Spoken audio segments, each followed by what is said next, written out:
আসসালামু আলাইকুম। প্রায় কেকের অর্ডারই পিঙ্ক কালারের মধ্যে থাকে। এটা 2 পাউন্ডের মধ্যে ভ্যানিলা ফ্লেভারের কেক ছিল। আর এটা কাস্টমাইজ করা ছিল। আমাকে পিকচার দিয়েছিল পছন্দ করে ভাইয়া যে এটার মতোই আপু করে দিয়েন। ওইটা সম্পূর্ণটাই পিঙ্ক কালারের মধ্যে ছিল। তো ভাইয়া বলছিল যে যদি আপনার ভালো লাগে সম্পূর্ণটাই পিঙ্কের মধ্যে করবেন, আর না হলে আপনি একটু হোয়াইট কালারও মিক্স করতে পারেন।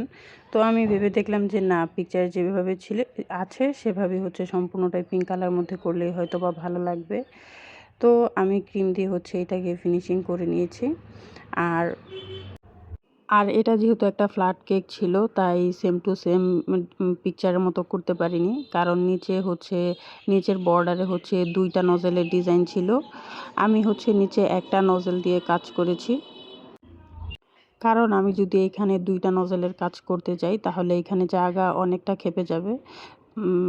তো এর জন্য আমি শুধুমাত্র একটা নজেল দিয়েই করেছি। আর সেম নজেল দিয়ে উপরেও একটা বর্ডার করে নিয়েছি। আর এইটার পাশেই 1 mm নজেল দিয়ে একটা ডিজাইন করে নিব।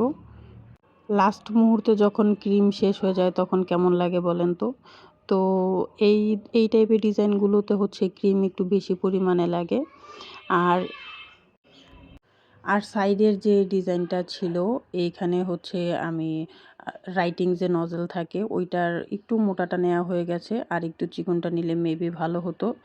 তো এখানে আমি তিনটা করে এক সাইডে 3টা করে করে নিচ্ছিলাম। আর অনেকেই কেকের পিকচার দেখে আমাকে জিজ্ঞাসা করেন যে এই কালারটা আমি কিভাবে এনেছি, মানে পিঙ্ক কালারটা কিভাবে এনেছি। এইখানে আমি বেবি পিঙ্ক কালার নিয়েছি, আর তার সাথে সামান্য ইয়েলো কালার মিক্স করলেই এই কালারটা চলে আসবে।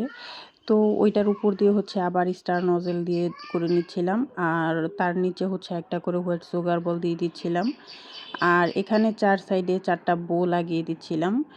এটা আমি হাতেই করে নিয়েছিলাম। তারপর দেখলাম যে একটু বড় হয়ে গেছে, তারপর কেচি দিয়ে আমি একটু কেটে কেটে নিচ্ছিলাম। আর আমাকে যেটা লিখতে বলেছিল আমি সেটা হুইপ ক্রিম দিয়ে লিখে নিয়েছিলাম। পিকচারে সেম হোয়াইট কালারেরই দেওয়া ছিল। আর সাইড দিয়ে আমি কিছু বড় বড় সুগার বল দিয়ে দিচ্ছিলাম। তার উপর কারেন্টের যে পরিমাণ বিরক্ত করে, এর মাঝেও কেকটা করতে পেরেছি, এটাই অনেক।